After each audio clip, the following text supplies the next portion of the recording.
علیکم و رحمت الله و برکاته. دوستان عزیز، درس امروزه ما بسیار یک موضوع وسیع است. موضوعی است که قریب در هر یک آیت شما میتوانید که به این موضوع روبرو شوید. بنابراین از شما خواهش میکنم که این موضوع را یا که این درس خوب به دقت بخونیم. خب، درس امروزه چی است؟ موضوع احکام حرف را. ما یادتون باشد اگر حرفا را دو تقسیم کردیم، استعلا و استفاله، گفتیم که موضوع حرفای استعلا فلان ها هستند و موضوع حرفای استفاله فلان حرف ها هستند. اما از داخل حرفای استفاله باز یک حرف دیگر استثناء گفتیم، یعنی حرف لامی که در کلمه در اسم الله بود، او را ما علاهیده یک حکم دادیم. غوث تنک خواندن دو حالت داشت گفتیم. انا اکنون باز از درون همون موضوع استفاله باز یک حرف دیگر ما مستثنا، یعنی میگیریم استثناء میکنیم. این حرف را است. یعنی غمگین نشوید، فقط دو حرف است که استثناء است از حرفای استفاله. تمام دیگر بعد از این همه حرفای موضوع استفاله است. چه خیلی که قاعده استفاله خونده گیریم همون شکل شما خونده رفتن میگیره. فقط این حرف را است که باز به خودش حالتهای دیگر دارد. خب ازا حرف را از جمله حروف می باشد که وابسته به حرکتش یا حرکتی حرف ما قبلش و یا اینکه وابسته به موقع جایگیر شویش در بین دیگر حرف ها گاه تفخیم و گاه دیگر ترقیق خوانده می شود. یعنی حرف را از جمله حرف های هست که ما حرکتی همون حرف نگاه کرده بعضن که مثلا چی حرکت دارد. حرکت در درس پیشینه خونده بودیم که زبر زیر پیش بود. یعنی گاه حرف را به خاطر حرکتش و گاه دیگر به خاطر حرکت حرف پیشینهش، یعنی پیش از حرف را بودگی، و یا اینکه بعضا یک حرف پیش از حرف را می آید یا اینکه بعد حرف را یک حرف می بیاید که تأثیر میکند در حالت همین حرف رای ما. یعنی حرف را حرفی است که از همین راه ها تأثیر میپذیرد. یا حرکتی خودش تأثیرش میکند، زبر یا زیر یا پیش، یا حرکت حرف پیشینش تأثیرش میکند، و یا اینکه سیم حالت یک حرف آمدگی از پیش از حرف را که در حالت حرف را تأثیر کردگی است. و به همین خاطر یعنی حرف را گاه تفخیم غفظ خوانده می شود و گاه دیگر ترقیق باریک خوانده می شود. خب من خیلی یک شکل ترتیب دادیم. یعنی حرف را نیز به دو قسم جدا می شود، تفخیم و ترقیق. اکنون امروز ما اولا درباره غفظ خواندن، تفخیم خواندن حرف را میگذاریم که در کدام حالت حرف را غفظ خوانده می شود. تفخیم حرف را یعنی غفظ خواندن حرف را. سوال: حرف را در چند حالت تفخیم خوانده می شود؟ جواب: حرف را در 6 حالت تفخیم خوانده می شود. یعنی در 6 حالت ما فهمیدیم که حرف را غفظ خوانده می شود است. یکم و دویم حالت، در حال یکم و دویم هم میگیم برای آسان فهمیده شدنش من هم خیلی کردم. یعنی علاهیده یکم گفته مثال نآوردم، دویم گفته مثال نآوردم، بلکه آسان فهمیده شدنش هم خیلی گفتم. یکم و دویم: اگر حرف را مفتوح یعنی فتحه دار و یا مضموم ضمه دار باشد. یعنی چی؟ اگر حرف رای ما زبر داشته باشد، این اولین حالتی است که حرف را غوث خوانده می شود.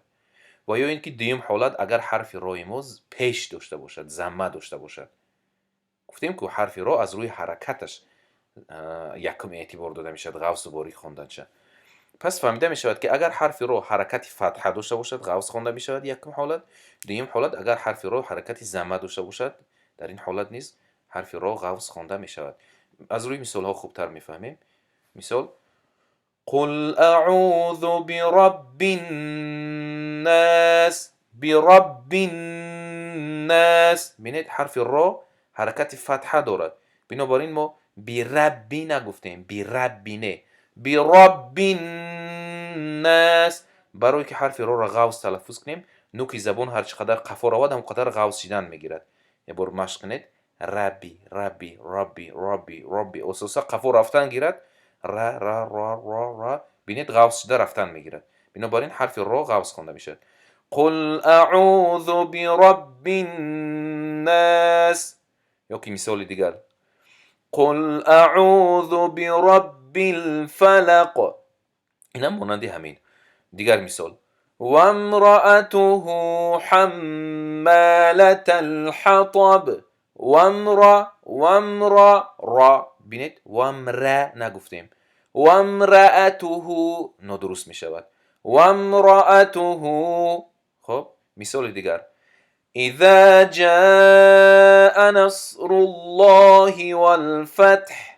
حرف را حرکتی ضمه دارد. دویم حالتی که حرف رای ما غوص میشد حرکتی ضمه داشتگی بود. در حالتی که حرکتی ضمه می داشت. خب به همون خاطر اذا جاء نصر الله والفتح خواندیم. دویم قل یا ایها الكافرون کافرون. دیدید حرف را ما حرکتی ضمه دارد غوص خوانده شد. البته که حرف را وقتی حرکتی ضمه داشته باشد مانند حرف رایی که فتحه دارد زیاد احساس نمی شود غوصش، اما به هر حال کافرون نمیگیم بلکه کافرون کما که غوص خوانده میشه. یا مثال دیگر نار الله الموقده نار الله الله. خب حرف رای ما غوص خوانده شد به خاطری که حرکتی ضمه دارد.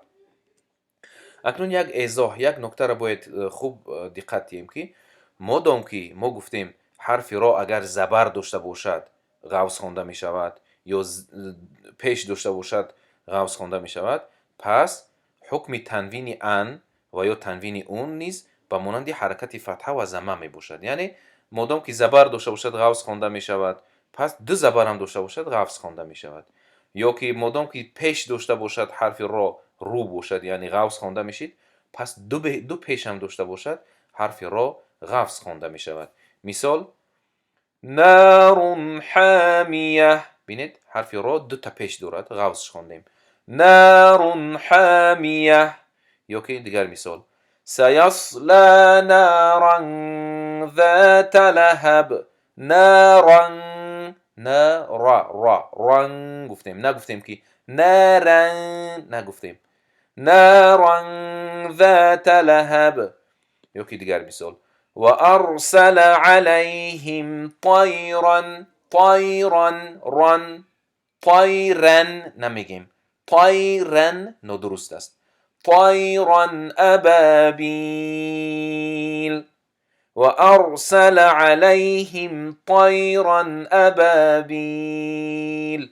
این بود دو حالتی که حرف رای ما غوص خوانده میشید. سبحانك اللهم وبحمدك ونشهد ان لا اله الا انت نستغفرك ونتوب الیک.